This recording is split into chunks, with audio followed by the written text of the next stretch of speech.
So I found this interesting explanation of like the ascendant plus the descendant. Your ascendant, basically, it sets the tone for everything you do. So it's like your genre of your personality, whereas the descendant is the opposite sign of the ascendant. The descendant is who we are behind closed doors, who we are with our loved ones at our most vulnerable, pertains to the person we are in relationship dynamics. So I looked at yours. Well, you're a Sagittarius ascendant, right? Rising? That makes you a Gemini descendant. This is a short little snippet of what that sort of means in conjunction together. And it says, these people are ruled by Jupiter and often try to burn themselves out by obsessing over people and things that even slightly interest them. But they might struggle with admitting to their vulnerabilities and keep people at a distance because of this. And the last part didn't really make sense to me with you, but I was thinking then maybe you've made a big effort to sort of acknowledge your flaws or something like that, or your vulnerabilities. No, I feel like acknowledging flaws and vulnerabilities are different things. I feel like my vulnerabilities I just can't hide, um, which is in itself a vulnerability. Like, I don't have to admit to them, they're just obvious. I think this does relate to our topic. But okay, quickly to read mine. I'm an Aries ascendant, Libra descendant, which is fun, because that's your sun sign. These are people ruled by the planet Mars. They often seek passion and underlying meanings behind what the world has to offer. They might be erratic or impulsive, but are quick to sacrifice everything for what or who they believe in. And this is really striking to me because I think passion is something I've struggled with my entire life. I don't care about anything at all.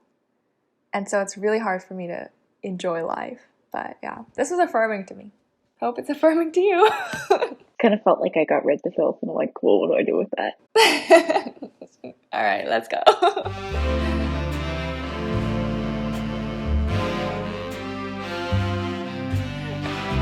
Welcome to another episode of Roses All Trash. My name is Ryan. I'm Catherine. And this is the second episode for March 2021. Our theme for this month is self-capture, and this week we are doing something a little different. This week, all of our material was visual. They were just videos. No readings this time. Instead of describing them all at the top of this episode, we're just going to go through them, make this a much more spontaneous discussion. But we will start with like a literal description and a reflection, because really, I think these visual pieces aren't nearly as impactful without sort of the personal reflection that's going on, right? They have made their legacy through the reflection of the people who are viewing them, not just like whatever they are on their own. All right, so let's start with Victor and Rolf Fall Winter 1999. I'm not sure, it's unclear to me whether this is the official name or whether it's sort of an impromptu nickname, but it's known as the Russian Doll Collection. In the collection, there's only one model, Maggie Reiser, and she stands on a little motorized podium that's low to the ground but still elevated in this very simple rucksack sort of shift underneath a chandelier. And throughout the show, instead of having different models wearing different outfits walk out, two assistants come out and take garments and dress her. And with each garment, they place it over the last garment. So they dress her in these increasingly large layers of clothing over and over and over again with various materials from like very dull, drab, like plain materials to intensely ornate, embellished, sequined, embroidered pieces, finalizing in this huge brown-gray plain cocoon with a flower created on it out of the same fabric. And throughout this whole process, the model very slowly rotates with each garment for the or for the audience to view. And at the end, she stands immobilized, cocooned in these garments with flowers placed around her feet. I'm not really the best at understanding right away what everything means. I never took a class in like film analysis. I had to do film analysis for some of my classes, but I was never really taught how to do it. And so I see stuff like at museums or online and I'm like, oh, this feels important. But I can't really pinpoint what it is, and it really helps me to verbally process. So, I mean, really simply put, what do you think was the significance in it going from like sort of simple to ornate? I think the hidden layers and the decadence, this collection overall is about like futile cyclical nature of fashion shows. Andrew Leon Talley referred to it as the Viagra of fashion, this particular show, and I don't even know what that means. Like, what was he saying? In an almost cliche interpretation, this idea of like inner beauty obscured by outside drabness, and also sort of an ode to the level of craftsmanship and quality produced by this atelier and the people who create these garments.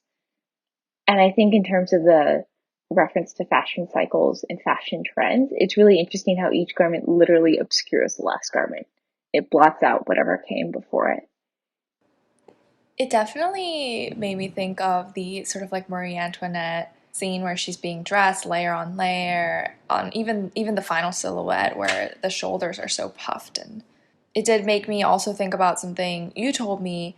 The movie Marie Antoinette, starring Kirsten Dunst, is remarkable to people who know what they're looking at because of the quality and like the amount of fabric of clothes that there is, if you know fashion history as well, and how expensive and difficult to get those garments were. So That feels like a marker of luxury that people no longer really consider because we're used to fabric and garments being at a much lower price point than they once were because it once took like an insane amount of work.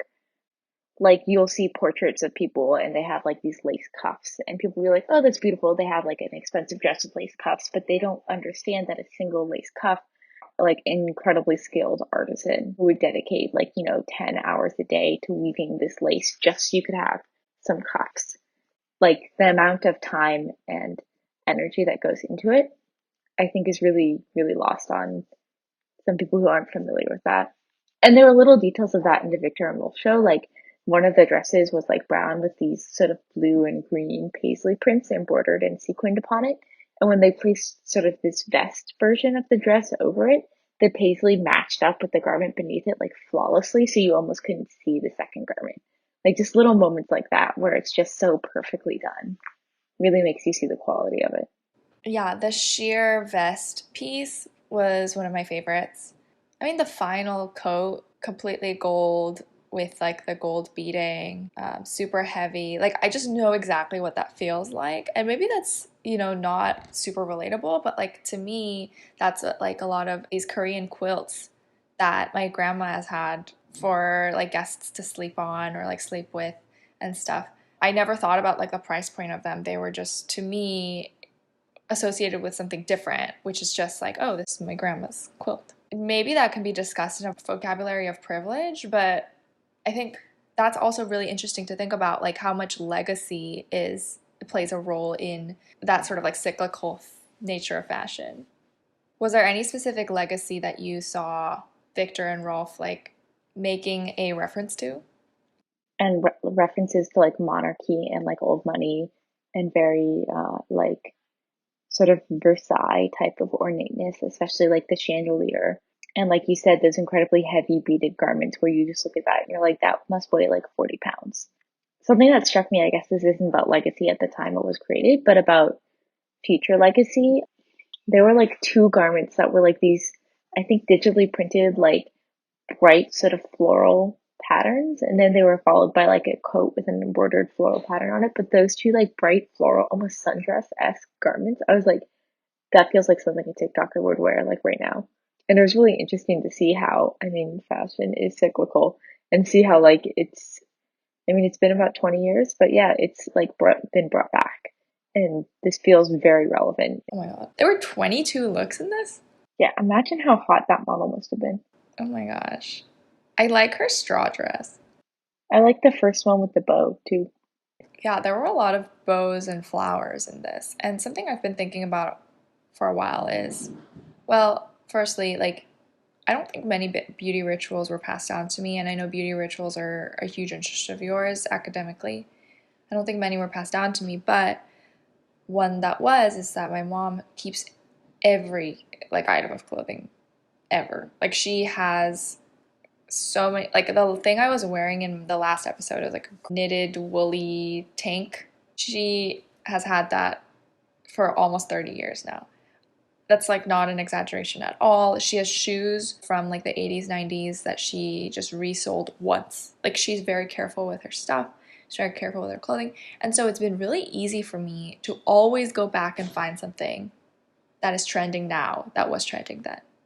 You know, she has all of these knit berets that came back.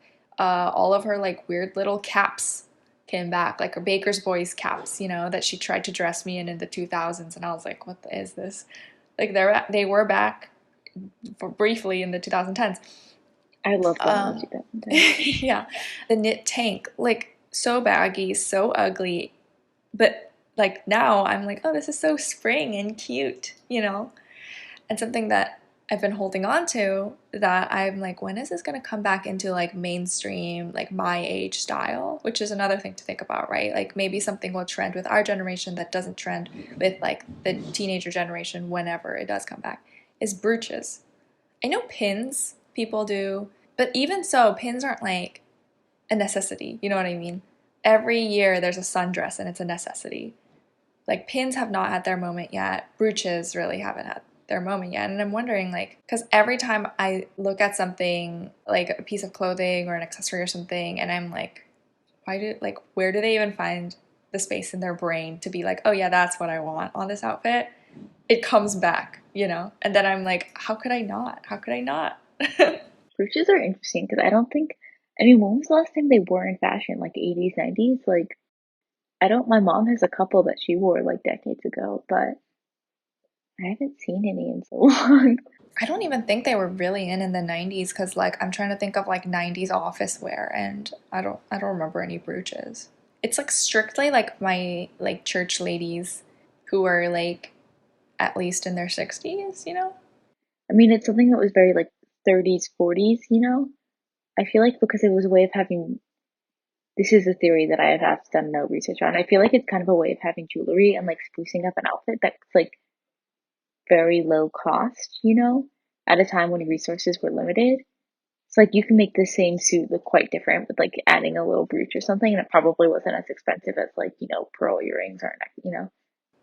Which is exactly what I wanted to say when you were talking about like the lace frill and that taking a year's worth of work, is that a lot of people in like the 1910s, right, they had lace collars that they could put over their everyday dresses to make their everyday dress fancier, you know? So that's kind of the role brooches played, I guess, like 20, 30 years later. And when is it going to come back? Because I have a drawer full of brooches and I'm not getting rid of them, you know? Mm. Okay, well, this kind of leads into something that I was thinking about while watching the Glossier videos. And I'm going to put my own relationship to Glossier, as you know, of course, when I leaned into the cliche of white girlness. The Cocoa Bottle, one specifically, that was my very first interaction to Glossier as a brand. I'd heard the name from my friend in high school, but I wasn't super into makeup at the time. Didn't really know things, but I was just starting to get into makeup when that video came out. Like, I watched it and it blew my mind. That video feels like the epitome of like Tumblr kind of at the time. I mean, obviously so many different iterations of Tumblr, but that was like, at least in my life, it was like the peak moment of like Tumblr and high key into that aesthetic. And as I rewatched them today, because I haven't watched either of those videos in quite some time, I rewatched them both today, and the Cocoa Bottle one specifically, I'm like, oh, that like Tumblr niche in like that specific video, I like proto cottagecore. Like, I feel like I can see like a direct line from the way that those aesthetics developed, you know? Elaborate.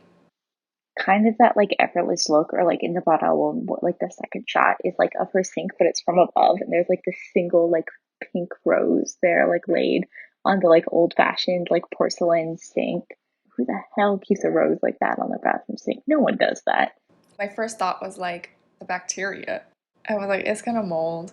And also, like, I'm in the habit of wiping down my sink area every time it gets wet, and that would just be such a pain to me.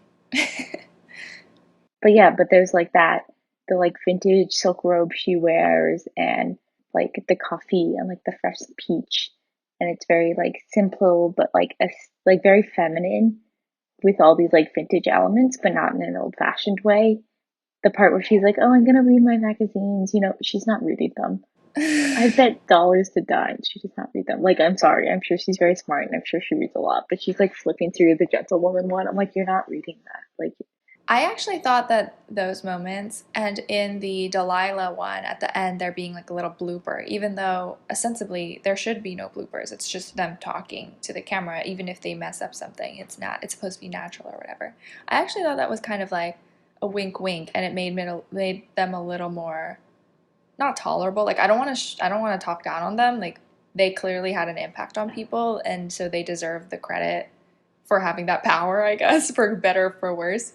But yeah, what you're making me think of now is how there is a real sense of like heritage in cottagecore, especially because it's so. I guess like as it has become more mainstream, cottagecore has like disengaged itself from like queerness and like women's queerness. But like at its root, it's like really about like women going off into the cottage to be lesbian, you know? And so there is this like sense of heritage in there. But it's interesting to me now because that rose on the bare, like the really like undecorated French apartment is such like an urbane and like even maybe going back to like roaring 20s in France feeling, and it's like a total betrayal of what cottagecore is supposed to be, which is almost this Thoreau-esque. We are sustainability queens, like we disengage from consumerism and capitalism, blah blah blah. Like Okay, like you're right. I don't think that like those videos were like the root of cottagecore because you're right. There is this legacy of cottagecore that's existed probably way earlier than 2016. But I'm thinking of like this mainstream aestheticized version of it. no, I'm saying that you're like right. I think like cottagecore thinks it's rooted in this Dickinson Thoreau legacy, but the aesthetic of cottagecore right now is informed by just the same Glossier shit that it is informing all the minimalists and all the cool girls and all of the models off duty, you know? Because it's such a soothing aesthetic and it's very like self-assuring and gratifying to be like, yeah, I'm into cottagecore because like you said, it's become sort of keyed in with this idea of like if you say you're into cottagecore, it's like, oh, you're sustainable, you know. But it's not, it's just another vehicle for consumerism. So many things about that video, like both of them was like so strange for me because they feel like still quite relevant and quite aesthetically modern, even though it's been a couple of years, like 4 or 5 years. I thought it was funny she used a Glossier skin tint. She was shade dark. I wanted to get to this topic. I was gonna wait until we got to it. I didn't want to like push it, but I definitely remember in the 2010s there was this shift toward not only like the curvy body, the ass coming into play, but obviously this shift into ethnically ambiguous women becoming desirable. And like, yes, there was tanning before then for sure, but now it became this like ethnically ambiguous, like a real woman type of thing. And I feel like Coco is such a prototype, I feel like is objectifying, but like she represented that ideal and it felt like Glossier, like making a move in that trend, you know? And Glossier has really kind of followed through on that move. Like they really have capitalized on that. Or not even like no longer ethnically ambiguous. I think they've also started in their branding to capitalize on like black models significantly, despite the fact that they're still the out of the gloss movement. Former Glossier workers who worked in the showroom who discussed like the casual racism they experienced and of how like of course all of headquarters was white, but it's just like it's the storeroom like front facing staff and customer facing staff that are all these people of color and like LGBTQ people. Like Glossier did, I feel really like was ahead of the curve on being able to market themselves in that way. Right. All of this like ambiguity, like lukewarm inclusivity, you know, or like non explicit inclusivity. It's like these white girls who kind of look mixed, or these black girls who are being like lauded above other black girls, you know? Then you throw an Asian in there, and then like even that serves as like, no, no, no, see, she's like actually Asian. She's not just like a white girl who's tan. On a side note, in Delilah's video, if you go down in the comments, there's a whole like YouTube comment argument about what her ethnicity is. I was scrolling through the comments, but like after I watched them, because I was like, a lot of them are from like right when they were published, obviously, and it's kind of interesting to see like what people were saying. People got into a whole thing about whether or not Delilah is Latina. I don't even know if she is. The need to talk about that like when a person is clearly white, is how Glossier has established these like unpaid mercenaries defending their like morality and their like choice, their inclusivity choices or whatever. Yeah. That feels like such a great way of putting it, honestly. Yeah, like Glossier rewards people, other people, for saying Glossier is inclusive so that Glossier itself doesn't have to really say it. Did you see one of the more recent Get Ready With Me videos where it was this older white woman? I've seen her ads. She has white hair, right? I mean, she's blonde, so, but she's like in her 30s in her like extremely sterile modern New York apartment. And it was like fairly recently, within the last year.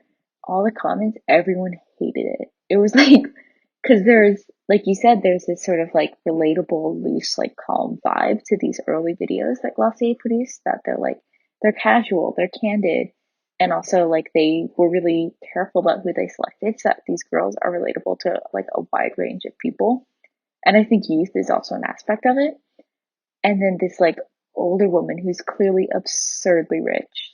Like I bet that apartment has a view of like Central Park somewhere in there, with like this very stiff performance with like much more awkward, like tense product placement. Like it was kind of weird to watch like everything fall apart in one video. They didn't like, it had none of the tenets of like the original Glossier Get Ready With Me, and it just boom. I don't know. That was just really strange because like it was hard for me to define what made Glossier so successful in its initial videos. And then I saw that video. I'm like, well, now I know everything that they're not. Like, Well, yeah, if you refuse to say anything and you kind of like depend on tiptoeing around an issue for your reputation to remain intact, then as soon as somebody is straight up with you, everything falls apart. Like on an interpersonal sense, if anyone is talking behind your back and you literally go up to them and you confront them, like their whole thing falls apart. Their whole shtick, it's gone. Because it took one person to like see through it and like punch through it, you know?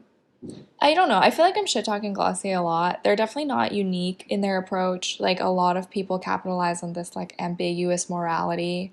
and like they've done like a couple things like establishing like funds for like black owned beauty businesses and things like that, like grants. Yeah, and again, like for better or for worse, they clearly resonate with people. And so that in itself is interesting to examine and like credit them for. Whatever it is, they did tap in to something. This is like cycling back a couple of topics, but something that became known to me at a very like around the same time as these Glossier videos first became known to me was the Margaret Atwood quote. You know it, The obviously. man watching a woman. What? Male fantasies is everything run by male fantasies. Up on a pedestal or down on your knees, it's all a male fantasy that you're strong enough to take what they dish out, or else too weak to do anything about it. Even pretending you aren't catering to male fantasies is a male fantasy. Pretending you're unseen, pretending you have a life of your own, that you can wash your feet and comb your hair, unconscious of the ever present watcher peering through the keyhole in your own head, if nowhere else. You are a woman with a man inside watching a woman. You are your own voyeur. I feel like those two kind of like struck at the same time. At least in my like Tumblr sphere. I did not see this quote until later in high school. And this is after I had spent all of middle school, most of high school. Like, this was a huge thing for me. I was like, I please, please, please just want to be two dimensional. I was like, I want to stop thinking about everything I do and instead just do it. I want to stop thinking about how this appears. I want to stop having these. Looking back, they're kind of like compulsions. Like, they're very compulsive. What I thought they were was just like, I was too careful. I knew too much, it felt like. Like I could see too much. Getting into a more Atwoodian vocabulary. Like I was too aware of how I looked, how I seemed, how I could control how I looked or seemed. That was the problem. If maybe I was just aware of how I was looked or seen, fine, whatever. Maybe that would have been a different problem. But I was aware that I could control it or at least influence it, and that drove me fucking nuts. Because then I had to do it. I can't leave like a stone unturned, you know? And that's why, like, looking back, they were kind of compulsion-y, and I feel like I need to investigate that. But it was like so difficult for me. Yeah, I don't know. What's your story with this quote? A similar thought of like once I got to the point in life where I was like, I want to look like these, like the girls in the Glossier videos. Like I want to be them and have that life and like that, perfect aesthetically pleasing, that the ease that they have. I think that's like kind of or like obviously this is something that developed long before them. That's kind of something that like propelled my eating disorder. I was like, I just need to, if I achieve that size, I will achieve that life. Like they were obviously deeply correlated in my mind, falsely. And it was like I just need to be that way. Like there's no other option. It's the only way to be. And that was fake. Those videos specifically and like my introduction to like aesthetics on Tumblr and different sort of like niche aesthetics that developed on that website really like resonated with me and shaped me like fundamentally during my teenage years towards like always striving for this ideal of like ease in that very like effortless feminine way. I mean, now I'm just like rolling back around to my manifesto. Discuss your manifesto. I wrote it kind of on a whim. It's like one page.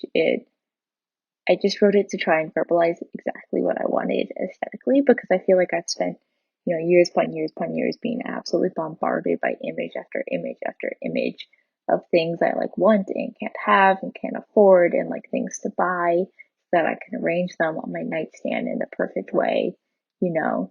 And it was just really sickening and exhausting.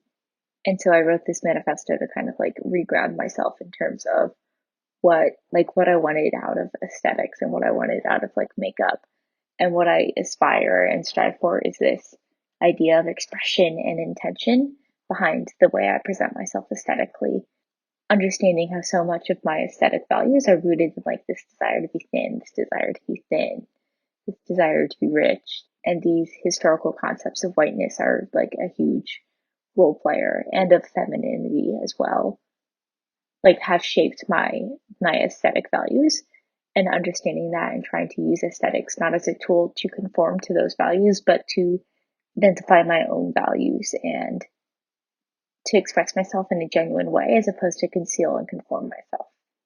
Coming out of sort of training myself out of these compulsions or healing myself out of them, I couldn't really understand my friends who, like you, or other friends who like went to school focused on like art, design, fashion, whatnot. I didn't really understand how like a relationship with expressing yourself could be positive, because for me, like when I was more focused on expressing myself through my clothing or my makeup, namely when I was like in high school, it always started at a good place. Like it always, like me alone in my room, it always was like, oh yeah, this looks good. And then the problem was thinking that I would feel that way, that feel that good the whole day. The problem wasn't even like with like other people or like comparing myself to other people really. It's like all this stuff. And so I really like decoupled my happiness from my sense of expression, I think. At a certain point, I just couldn't imagine like finding joy in expression anymore. And it weirded me out to see like my friends who have struggled with self-image and with like eating disorders, other mental illnesses, spending so much time on Instagram still and really like seeming like they enjoyed it. Like I guess I just didn't understand how they could have such a negative relationship and then ever possibly have a positive relationship with it. But I just realized like there's a system, right? Like you, Instagram, other people, on the other side of that, your self-esteem. Like it's kind of like a little machine. My problem was in a different part of the machine than you or my other friends who are like very artistically inclined. Like you can love aesthetics and you can love doing your makeup, doing your hair, choosing your clothes, like trying on new aesthetics and still have a really bad or really good relationship with that process. I feel like this kind of ties in a question that like I written about the Glossier specifically is like it's this idea of bringing this invasive gaze, like the male gaze, the camera into your home, into what's supposed to be an incredibly like private, intimate moment and capitalizing on that. Do you think that it's something that could ever be like do you think it has the potential to be a positive aspect? Like, do you think it has the potential to be empowering for the people who film it, for the people who watch it? I mean, it's product placement, obviously. The Glossier videos specifically, I'm not sure. But I do think that the reason why people perform a lot, literally when no one's watching, you know, you go into your room, you turn on some music, you feel like you're in a movie, or you feel like you're the main character. Not only like a romanticization, and that's a whole nother topic that I think I have much less insight into, but it feels like success. Because you are presented with all of these characters, these women characters who are like effortlessly feminine, effortlessly what it means to be a woman. And of course, there's the trick, right? Is because the writers are writing what it means to be a woman. And you're taking that message like it's like written in stone. And so when you do something like your favorite character, you feel successful. You feel like you succeeded at being a woman. And I just don't think that could ever really empower someone. It might make you feel good. I guess like this kind of goes back to something we discussed in like our second or third episode about like when you wear lingerie, you feel really in touch with your body. That is empowering, but like what if you took the performative aspect out of it? What if you took the performative success out of it? Would it still be empowering? Maybe it would be like sensual, and that could be like, you know, empowering. In the time span between that episode and this time, I feel like I have like an addendum, Addendum. addendum. I have an addendum to like that statement. I feel like something like back to what you're talking about, like compulsions and self-expression. Something that I was like fixated on for a long time is I felt like other people always looked so clean and so neat. You know, like if they wore a white t-shirt and jeans, they just look crisp and fresh. But if I wore a white t-shirt and jeans, like I looked raggedy and kind of like, you know, something I dragged off the floor, you know. And like lingerie, like my approach to that, like it was a way for me to feel like I was put together, like I was making an effort, like I had it together. Because something about it seemed more like precise and more like finished and like polished than just like regular underwear. But I feel like having written my manifesto, like as I've reflected on it and like looked through my own wardrobe, I realize a lot of times like there are other ways to achieve that feeling other than visuals. I think scent is something I'm really focused on as well. And like, okay, it's not like I smell like BO, at least it's not as far as I know, hopefully. Or it's not like I have like bad breath, obviously. But like, I've started this habit where in the evening before I go to sleep, I spray perfume on, which is like so goofy, but it's so nice. Like when I fall asleep and I have like perfume on and it just feels like very luxurious and decadent, but like literally no one will smell it. It will be gone by the time I wake up. Or aspects like having an organized closet, even though it changes nothing about the clothes that I put on, somehow when I put on the same clothes, when it's from that organized space, it feels much more like intentional in what I wanted. Or having things like clean sheets and like have you ever done one of those like deep cleanse showers where you're like, I'm gonna exfoliate and like shave and like deep condition and like put body lotion on. And then like when you do all of those like rituals and steps, even though you end up kind of in the same place where you were, it feels different. I think I should amend my own statement then, because to me it feels like succeeding. But to other people, it feels like something else, like they're a reset, or I guess care. Yeah. I don't know. For me, it makes me feel like I have it together. And like, I feel like that's kind of like my big conflict in life is I feel like I have nothing under control, you know, and I have nothing together and my life is a mess. But like, if my room is clean and I took a nice shower and I have a fresh cup of coffee and I'm like in fresh clothes, I have one thing under control. Like that's a start. This would be a really fun time to take the enneagram test, because that's a personality system that defines you based on your core fear, which is just the flip side of your core desire. I am the helper. Interesting. Hold on, I'm like not even halfway through it. Do you think I'm even tempered or temperamental? You're even tempered. Thank Your you. temper may not be what everyone wants, but it's even and consistent. It's me all the way through. I'm so uninteresting to myself though. Like I like literally I don't care as I take this test. I'm like, who cares? What I did almost that say scratched it. about me? Like, tell me who I am. I don't know. Oh my god. Also, another thing is, like, I haven't rated a single one all the way to one side or another. Okay, I see the end. Hold on. Am I confident or insecure? You're very confident. Confident doesn't, like, I don't know. I never read confident. It's like, I'm the best. It just means, like, I know who I am. Oh, that's a good point. Oh my god. Indifferent versus caring. Don't care. I just don't care. Okay. I already know what type I am. I don't know why I did this. So stupid. And I got the same type, so. Okay, I'm a 5, the investigator. I literally already know that. I can tell you all about them. I like know all the types. So, what did you get for your second choice though? I think that's really important because a lot of women get type 2 and it's not really their type. It's like their socialized type. And let's see, what is type 6? Oh, okay. That makes sense to me. Can you tell me the third one too, actually? There is like a tri-type version where like you are 3 of the types. 2, 6, I like match up with quite strongly, and 3, very much less so. So, I think maybe the same things underlying your type 2 underlies your type 3. So type 2 is the helper. A lot of women get it, and I think you can guess why. The helper's core fear is, like, I mean, there's a lot of ways to phrase it, but it's like basically not being able to be there for somebody or also not being useful.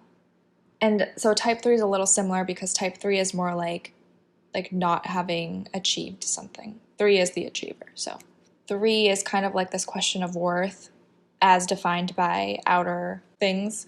And then 2 is the question of worth as defined by their relationships with other people. 6, I think, is actually quite accurate for you. 6 is the most common type, though, so maybe just a lot of people fit into that. Their main priorities, if you think of like the inner world as like a tent, people are the pegs holding down that tent.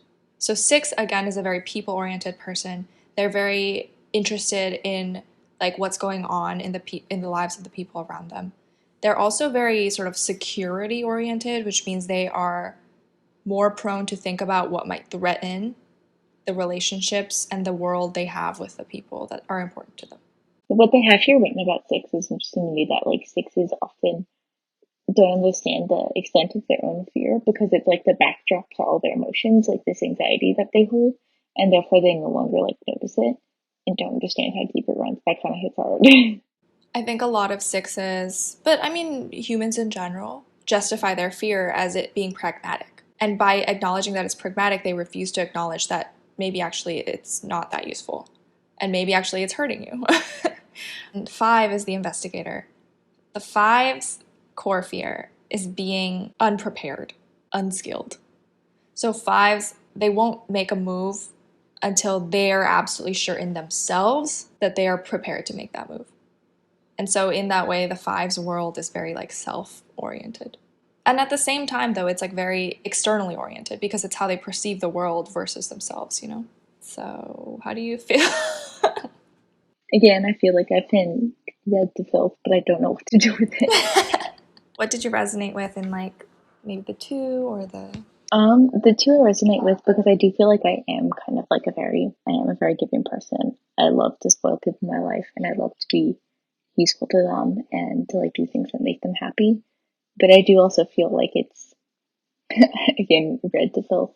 The part where they're like, people who are type 2s, like, they also have emotional needs, but they often don't acknowledge them and then become resentful when they're not met, when they aren't appreciated for the work that they do, even though they do it like voluntarily. And I do feel like that is a pitfall of mine. You are absolutely, like, that is what a 2 is in terms of their strengths and weaknesses and what they can offer and what they, like, what burdens they place on other people. I always think of the 2 and, like, a Cancer as interchangeable in terms of their sort of flaws, is that a Cancer is known to get resentful as well when their, like, services aren't appreciated. And also Cancers are a cardinal sign, so they're very, like, they are the project managers. They are the project launchers, you know? It's just in, like, this maternal humanist way, so, like, they can be manipulative without realizing it. I have a page up that's like the 2 and 5 relationship, if you want to. Okay, so that's you and me. It says 2s and 5s are double opposites. A people person versus a loner, a feeling type with a thinking type. Now this crosses over, I feel like, with like Myers-Briggs, and I'm definitely a feeling type. But anyways, 2s and 5s come from different points of view on what is important in life and in a relationship. But they are a more common pairing than might be expected because 2s see 5s as challenges. It's hard to know what pleases 5s, which makes 2s only try harder. 2s have a willingness to take the initiative. So that's me when I'm trying to figure out a birthday gift for you. For their part, 5s are usually very loyal. They find relationships complex and difficult, so they tend to value one that begins to work, and they tend to put their energy into it. I think that's very true. 5s bring stability and quiet, dispassionate, good judgment, and objectivity, particularly in crises. Let's see. When 5s focus, they are good listeners. They are not as attached to outcomes, and so can make decisions more wisely and be good advisors to more emotionally volatile 2s. Why is this so mean to you? What the heck? 2s enjoy seeing that their attention and affections have had positive visible effects on the 5, and 5s secretly like being doted over and finally finding the nurturing they have unconsciously been seeking out. Should we talk about our trouble spots? Did they not already go over my trouble spots? 2s tend to become frustrated by the 5's lack of immediate response to them because it feels like a rejection. And feeling rejected triggers deep anxieties in 2s, relating to the fear that they are unwanted and unloved. This may make them redouble their efforts, but the more intrusive 2s become, the more 5s internally withdraw and detach emotionally from what feels like a threat to their autonomy and competence. It's just anxious avoiding attachment styles. Well, so this page, I'm realizing, is about romantic relationships. You're the one who said that I am similar to in a way. This could be him. I don't know. It would be weird to text him to ask him to take an enneagram and tell me what his answer was, but yeah, that would be crazy ex behavior for sure. The part what they said about like 5s providing stability does not feel accurate to me. I mean, not for you, for him. I don't know. Maybe like if you believe that somebody believes in themselves. Anyways, I'm gonna go to something fun, which is like famous 2s. Bishop Desmond Tutu. This is you. This is 2s, okay? Eleanor Roosevelt, Nancy Reagan, Monica Lewinsky, Mary Kay of Mary Kay Cosmetics, Richard Simmons. Wait, maybe I should read some of these Italian names because they might be designers and I may just not know. Leo Buscaglia, Luciano Pavarotti. Is he a designer? He's an opera singer. Oh, okay. Lionel Richie, Stevie Wonder, Dolly Parton, Josh Groban, Bobby McFerrin, I know him, Paula Abdul, Priscilla Presley, Elizabeth Taylor, Arsenio Hall, Melanie from Gone with the Wind, Eve Harrington from All About Eve, and Dr. McCoy from Star Trek. Do you feel good about that? I feel okay. I don't know. So on this particular website, Enneagram Institute, one of my favorite sections is the levels of development, and it goes from healthy to unhealthy. So you're at your best, okay? You're deeply unselfish, humble, and altruistic. You give unconditional love to yourself and to others. You feel it is a privilege to be in the lives of others. Let's go to level 9, because this is where they randomly just give you disorders that this person might have. Able to excuse and rationalize what they do since they feel abused and victimized by others and are bitterly resentful and angry. Somatization of their aggressions results in chronic health problems as they vindicate themselves by falling apart and burdening others. Generally corresponds to the histrionic personality disorder and factitious disorder. Why does this website do this? That just went from like they're incredibly like kind and selfless and loving to like these are like messy, manipulative assholes. Damn, okay. I just want some affection. Please stop calling me a bitch. I'll do my best and then the bad stuff. Okay. 5s, at their best, become visionaries, broadly comprehending the world while penetrating it profoundly. Open-minded, take things in whole in their true context, make pioneering discoveries, and find entirely new ways of doing and perceiving things. Cool. Okay. Seeking oblivion. They may commit suicide or have a psychotic break with reality. Deranged, explosively self-destructive with schizophrenic overtones, generally corresponds to the schizoid avoidant and schizotypal personality disorders. Addictions, poor eating and sleeping habits due to minimizing needs, neglecting hygiene and nutrition, lack of physical activity, psychotropic drugs for mental stimulation, and escape narcotics for anxiety. Some of it resonates. The first person listed for me is the Buddha, so that's the goal. We're gonna go penetrate that world, Gary. I don't know. I feel like discussing like personality types and horoscopes is like very, it's like kind of part of this genre of like feminine media consumption in this day and age. Definitely, because like, okay, I will admit it, watching the Coco thing, which I've never watched before, next day it affected how I put on my makeup. Very next day I was like, I am a cool girl and I do cool shit. Like, I love that video. Like I'm obsessed with the get ready with me videos. Like that's like when I'm like recentering myself. I'm like, I'm gonna go watch those videos and be like, I'm gonna pull it together. oh my god, that's not good. But that's what I mean. Like, they do have a power, and the simple power is like our need to define ourselves. We want to understand who we are, and because Glossier and other media consumption brands, whatever, like they provide a large enough gray area for everyone to feel like they're this Glossier girl. It's like the perfect balance of relatability and like aspiration.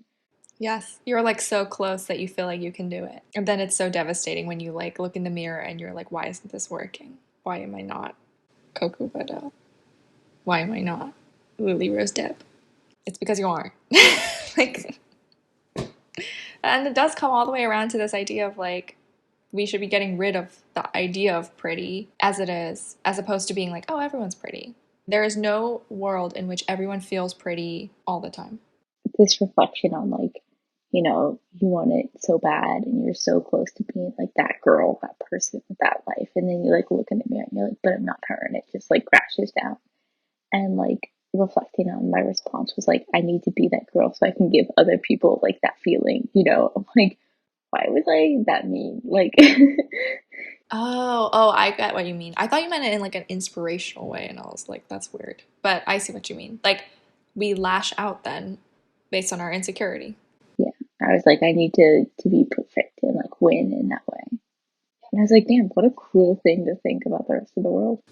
I know. And that's what like this insecure flex is all about. It's because I need to assert that, and I need to have even the smallest feeling that maybe this person thinks of me in the way that I want to think about myself. Yeah, I feel like that was something that like recently I realized that like, I mean, obviously I'm not perfect at this. Like, it's not. First of all, no one will ever think of me in the exact way I want them to think of me. Like their perception of me is just always going to be different. And even if they really value and like love and cherish me, they're never gonna like love and cherish me in exactly the way I want them to. They're never gonna respect or admire me in the way I want them to, because they just won't. That's not how it works. And like you just have to be able to give like do it yourself. Like stop waiting for someone else to like love you exactly the way you want to be loved, or like to think of you the way you want to be thought of. Like think of yourself that way.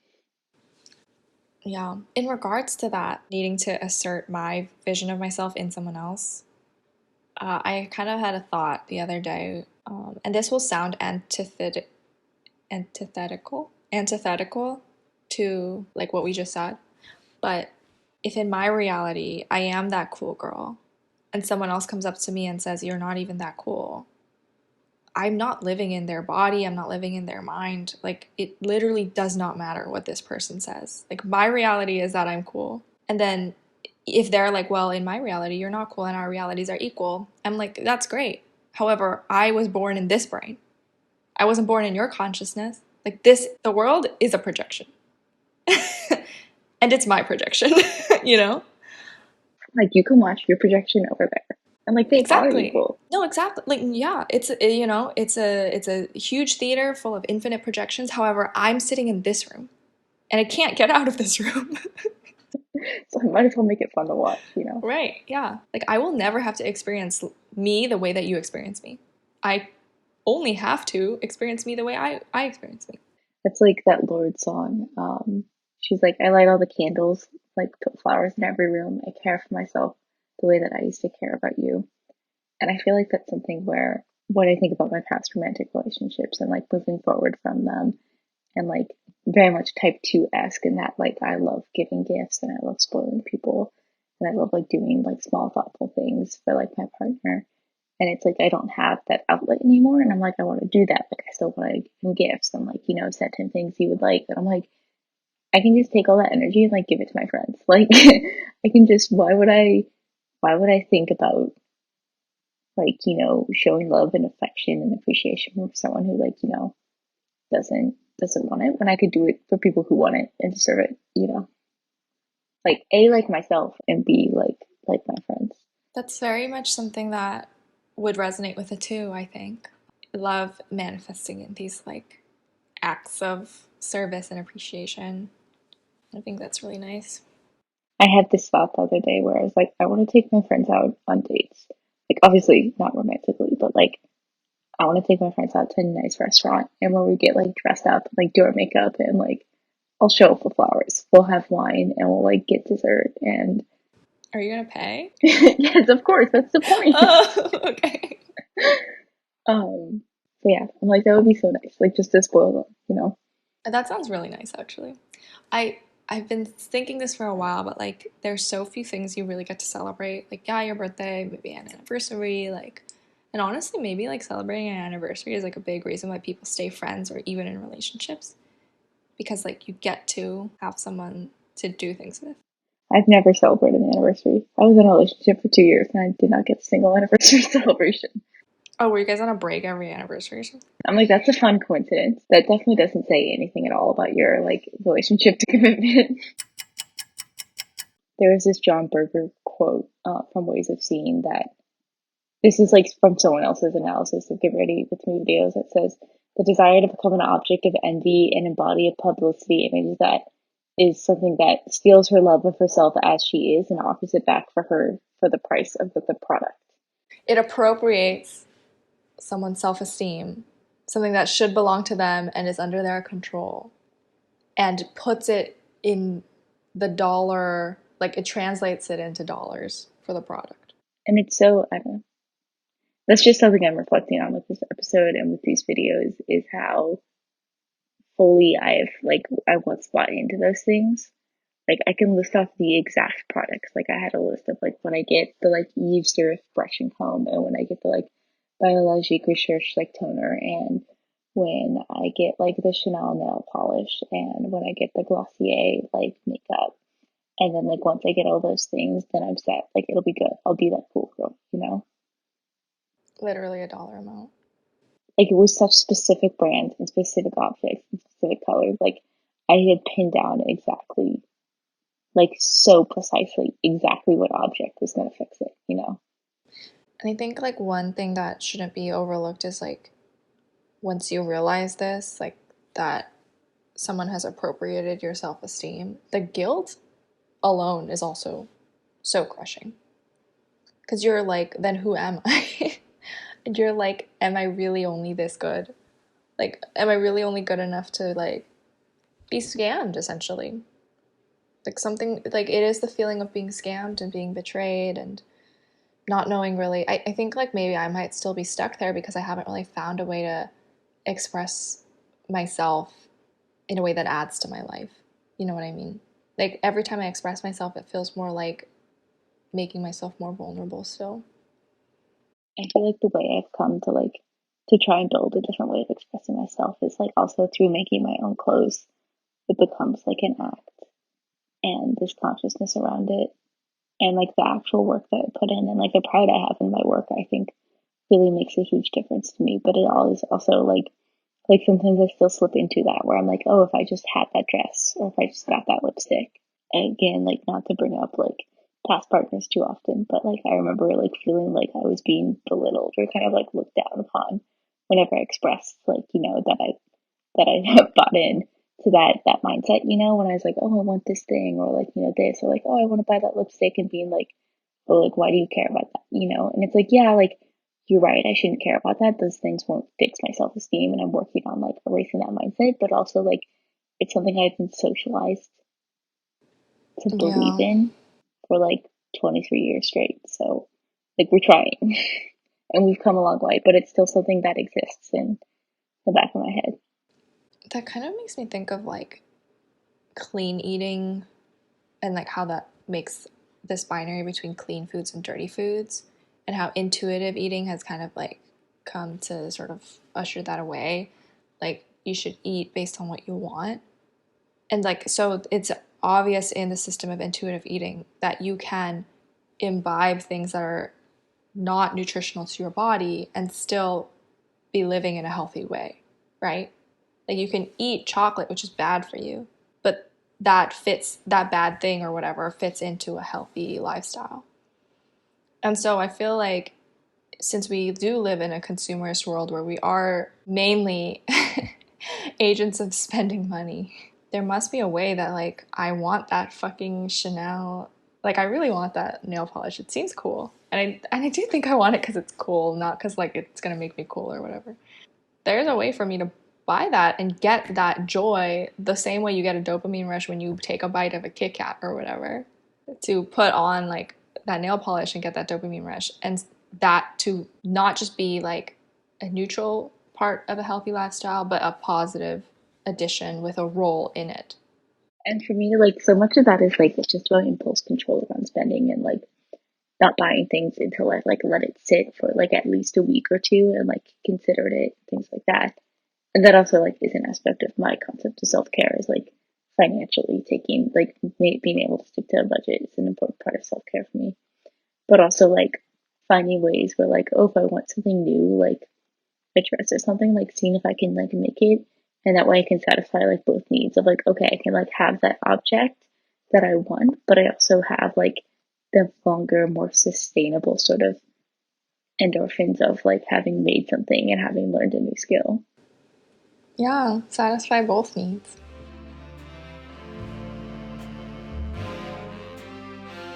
Hi everyone, thank you so much for listening in with us. This has been the second week of May with our podcast Versus All Trash. Our theme for the month is self-capture, and our theme for this week was your own voyeur.